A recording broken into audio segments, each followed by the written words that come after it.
আল্লাহ তাআলা বলেন আম হাসিবতুম আন তাদখুলাল জান্নাহ, বান্দা তোমরা কি মনে করতেছো তোমরা যে অবস্থায় দুনিয়াতে বসবাস করতেছো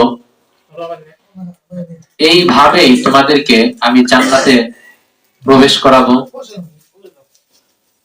তো আল্লাহ তাআলা বান্দাদেরকে বলতেছেন আম হাসিবতুম আন তাদখুলাল জান্নাহ, বান্দা তোমরা যে অবস্থায় আছো সেই অবস্থায় তোমরা সরাসরি জান্নাতে চলে যাইবা, এটা কি তোমরা ভাবতেছো? ওয়ালাম্মা ইয়ালামিল্লাহুল্লাযীনা জাহাদু মিনকুম ওয়া ইয়ালামাস সাবিরিন, আল্লাহ তাআলা কি তোমাদেরকে যাচাই বাছাই করাই ছাড়াই কি তোমাদেরকে জান্নাতে ঢুকাই দিবে? আল্লাহ তাআলা কি তোমাদেরকে যাচাই বাছাই করবেন না যে তোমাদের মধ্যে থেকে কে মুজাহাদা করেছে ওয়া ইয়ালামাস সাবিরিন, এবং কে ধৈর্য ধারণ করেছে? আসলে মুজাহাদা অথবা জিহাদ এই শব্দটাকে আমরা মনে করি হয়তো যুদ্ধের ময়দানে জিহাদ করার নামে হয়তোবা জিহাদ, বড় জিহাদ মনে করি আমরা। অথচ যুদ্ধের ময়দান ছাড়াও যে আমাদের জিহাদ আছে, সেই জিহাদ থেকে আমরা গাফেল। যুদ্ধের ময়দানে তো জিহাদ করতে হয় তরবারির মাধ্যমে, যুদ্ধের ময়দানে তো জিহাদ করা সহজ, কারণ যুদ্ধের ময়দানে যখন আমরা যাব কাফেরদের সাথে যুদ্ধ করার জন্য, আমরা নিশ্চিত ভাবে জানি হয়তো যদি মরি তো জান্নাত, না মরলে গাজী। যদি আমরা যুদ্ধের ময়দানে মারা যাই তো আল্লাহ তাআলা আমাদেরকে শহীদের মর্যাদা দান করবেন, তো অল্প সময়। অথচ এর বাহিরেও যে কঠিন এক জিহাদ, হুজুর আকরাম সাল্লাল্লাহু আলাইহি সাল্লাম বলেন যে এক যুদ্ধ থেকে ফেরার সময় যে তোমরা ছোট জিহাদ থেকে তোমরা এখন বড় জিহাদের দিকে রওনা হচ্ছ, ছোট জিহাদ থেকে তোমরা এখন বড় জিহাদের দিকে চলতেছো। তো সাহাবায়ে কেরাম অবাক হয়ে গেছে যে কি ব্যাপার, এত বড় যুদ্ধ করলাম, এত আঘাতপ্রাপ্ত হইলাম, এত কষ্ট করলাম, আল্লাহ তাআলার রাসূল এইটাকে বলতেছে ছোট জিহাদ, না জানি এর থেকে আরো কত বড় সৈন্য আছে যাদের সাথে আমাদের যুদ্ধ করতে হবে। তো সাহাবায়ে কেরাম হুজুর আকরাম সাল্লাল্লাহু আলাইহি সাল্লামকে জিজ্ঞেস করলেন যে ইয়া রাসূলুল্লাহ, এর থেকে বড় জিহাদ কি? তখন হুজুর আকরাম সাল্লাল্লাহু আলাইহি সাল্লাম বলল সেটা হলো নফসের সাথে জিহাদ। কিসের সাথে জিহাদ? নফসের সাথে জিহাদ। এই নফসের কারণে আমরা হারামকে হালাল মনে করে খাই, এই নফসের কারণে আমরা অসুবিধা যেটা হয় সেটাকে আমরা সুবিধা মতন বানায় নেই। তো এই নফসের সাথে জিহাদ সর্বপ্রথম আমাদেরকে করতে হবে। তো আল্লাহ তাআলা এখানে বোঝাইতেছেন যে তোমরা কি তোমাদের নফসের উপর মুজাহাদা করবা না? তোমরা কি এমনি এমনি জান্নাতে চলে যাইবা? আমি কি তোমাদেরকে একটু যাচাই বাছাই করব না? সেই যাচাই বাছাই হলো আমাদের মুসিবত। সেই যাচাই বাছাই হলো আমাদের সামনে এমন এমন এমন এমন কথা আসবে, এমন এমন ঘটনা ঘটবে, এমন এমন কাজ করবে, সেই সকল কাজ থেকে আমাদেরকে বাইসা চলতে হবে।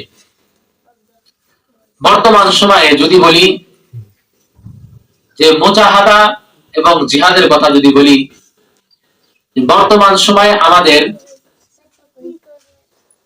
বাচ্চাদের কথা বলি অথবা আমাদের সন্তানদেরকে বলি, তারা গুনাহ থেকে তাদের বাঁচায় বেঁচে থাকাটা এতটাই কঠিন হয়ে গেছে যে গুনাহ থেকে বাঁচতে চাইলেও তারা বাঁচতে পারে না, কারণ সবকিছু এখন হাতের মুঠে। তো যাই হোক, তো আমাদেরকে জান্নাতে যাওয়ার জন্য আল্লাহ তাআলার কাছে আমাদের দোয়া করতে হবে এবং পরীক্ষা নিতে হবে, আমাদের কাছে আল্লাহ তাআলার কাছে পরীক্ষা দিতে হবে। সেই পরীক্ষা কি?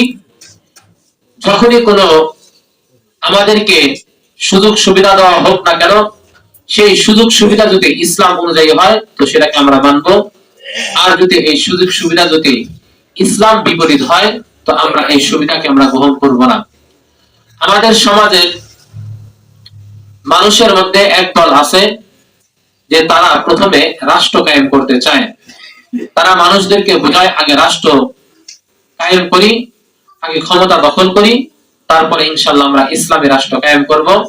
অথচ আল্লাহ তাআলা বলেন ওয়া'দাল্লাহুল্লাযীনা আমানু ওয়া আমিলুস সালিহাত, যারা কি করে ঈমান আনছে এবং আমল সালেহ করে,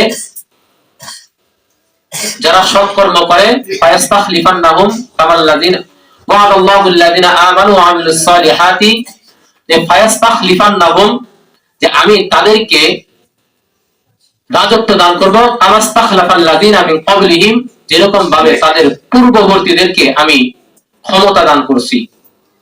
তো আল্লাহ তাআলা সর্বপ্রথম বলতেছেন আল্লাযীনা আমানু ওয়া আমিলুস সালিহাত, যেই ব্যক্তি ঈমান আনছে ওয়া আমিলুস সালিহাত এবং ভালো কাজ করছে। তো প্রথমে আমাদের ঈমান আনতে হবে, তারপর হলো ভালো কাজ করতে হবে। ভালো কাজ কি? আমরা তো ভালো কাজকে একদম কমাইতে হাতের মধ্যে নিয়ে আসছি। আমাদের মধ্যে একদল আছে শুধু ভালো কাজ মনে হয় সাদর বেশে থাকলাম আর মানুষের সাথে মিষ্টি মিষ্টি কথা বললাম, মানুষদেরকে আমার ব্যক্তিগত ভাবে কিছু বুঝাইলাম, মনে হয় এটাই ভালো কাজ। আমাদের এলাকায় এমন বিশ্বাস আছে, তো আমাকে একজন দাওয়াত দিছে, আমি যাওয়ার পর মানে সেখান থেকে আমি কি চলে আসবো না বসে থাকবো? যদি চলে আসি তো মানুষ আমাকে খারাপ ভাববে যে হুজুর চলে গেল, কারণ এক জায়গার মানুষ। তো আমাকে দাওয়াত দিছে, দাওয়াত দেওয়ার পর গেছি। তো যাওয়ার পর আমাকে বলতেছে হুজুর মামা একটু আলোচনা করেন। আলোচনা করলাম, আলোচনা করার পর বলতেছে আমার এক পিসাব আছে, আমার পিসাব আলোচনা করবে। তো যাই হোক, মানে খুব কষ্টের বিষয়, যারা জীবন ভর হাদিস কোরআন পড়লো তাদের কথা বিশ্বাস করে না, কিন্তু যারা একটু ভালো ভালো কথা বললো তাদের কথা তারা বিশ্বাস করে। অথচ হুজুর আকরাম সাল্লাল্লাহু আলাইহি সাল্লাম, হযরত আবু হুরায়রা রাদিয়াল্লাহু তাআলা আনহু হুজুর আকরাম সাল্লাল্লাহু আলাইহি সাল্লাম থেকে বর্ণনা করেন, যেই ব্যক্তি কোরআন হাদিসের ব্যাপারে, দ্বীনের ব্যাপারে, ইসলামের ব্যাপারে না জেনে কোনো ব্যক্তিকে ফতোয়া দিল, অর্থাৎ মাসআলা বলল, এবং ওই ব্যক্তি ওই মাসআলা অনুযায়ী আমল করলো, তো এই যে ব্যক্তি ফতোয়া দান করছে তার ফতোয়া ভুল হওয়ার কারণে ওই আমল কইরা যে ব্যক্তি আমল করছে, ওই আমল করে যে গুনাহগার হইছে তার ভাগীদার এই ফতোয়া দানকারীর আমল নামে আসবে। সকলে মিলে নাউযুবিল্লাহ। আবার শুধু অন্য আরেকটা আছে যে কোনো ব্যক্তি যদি কোনো ব্যক্তিকে এমন পরামর্শ দিল, যে পরামর্শের মধ্যে এমন দিকে পরামর্শ দিল যে পরামর্শের মধ্যে কল্যাণ নাই বরং অন্য দিকে কল্যাণ, তো ওই ব্যক্তি তার আমানতের খেয়ানত করলো। তো আমাদের সমাজের মধ্যে এমন যারা আছে, তারা নিজেদেরকে ভাবে, আবার বলতেছে আমরা যদি কোরআনের আয়াত যদি না বলি তো আমাদেরকে আলেম বলে না। ও যে কোরআনের আয়াত পড়ছে, যদি আজকে থেকে যদি কিয়ামত পর্যন্ত যদি ওই রকম যদি কোরআনের শরীফের মধ্যে একটা আয়াত খোঁজার জন্য চেষ্টা করি, তো ওই রকম আর কোরআনের আয়াত তালাশ করে পাবো না। তো যে কোরআনের আয়াত পড়লো, তো তাদের বক্তব্য মানুষ ওযু করতেছে, এটা কিসের ওযু? ওযু করতেছে, ওযু তো প্রকৃত ওযু তো যে মিথ্যা কথা বলা, শিরক থেকে বাইচা থাকা, সগলখড়ি করা থাকে, এটা নাকি প্রকৃত ওযু। আমরা যে ওযু করি এটা কোনো ওযু না। তারপরে আরো বলতেছে যে আমরা প্রতিদিন, যারা এই মোল্লারা প্রতিদিন নামাজের মধ্যে সূরা ফাতিহা পড়ে ইহদিনাস সিরাতাল মুস্তাকিম, যে আমাদের সঠিক পথ দেখাও, তো আজ পর্যন্ত কি কেউ সঠিক পথ পাইছে? তারা নাকি এগুলো বুঝে আসে না। তো যাই হোক, শোনার পর আমি ওইটা চলে আসছি। তো ওইখানে যদি আমি কিছু কথা বলি তো বিশৃঙ্খলা সৃষ্টি হয়, এর জন্য আমি আর কিছু বলি নাই। তো এই কথাই বলতেছে যে আল্লাহ তাআলা আমাদেরকে পরীক্ষা করবেন। আম হাসিবতুম আন তাদখুলাল জান্নাহ ওয়ালাম্মা ইয়ালামিল্লাহু আল্লাযিনা জাহাদু মিনকুম ওয়া ইয়ালামাস সাবিরিন, যে এই আয়াতের দ্বারা বুঝাইতেছে, ব্যাখ্যার মধ্যে বলছে যে তোমরা শিরকের মধ্যে রইছো, কেউ বিদআতের মধ্যে রইছো, কেউ তোমরা কুফরের মধ্যে রইছো। তো এই অবস্থায় আল্লাহ তাআলা তোমাদেরকে জান্নাতে প্রবেশ করাইবে না, তোমরা এরকম ভাইবো না, বরং তোমাদেরকে যাচাই বাছাই করার পরেই আল্লাহ তাআলা তোমাদেরকে জান্নাতে দিবেন। তো আমাদের দেশে যে যত যাই বলুক না কেন,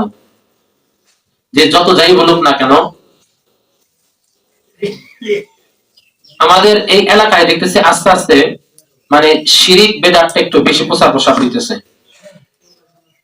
একজনের বাপের মাজার উঠছে আমাদের এই এলাকায়, কিন্তু একজনের বাপ মারা গেছে, তার মাজার উঠছে। এখনো যারা অন্য যারা এরকম করতেছে তাদেরও কিন্তু বাপের মাজার উঠাইব বাপ মরার পর। আর যদি আগে যদি ছাগল মারা যায় তো ছাগলের মাজার করবো, নাউজুবিল্লাহ।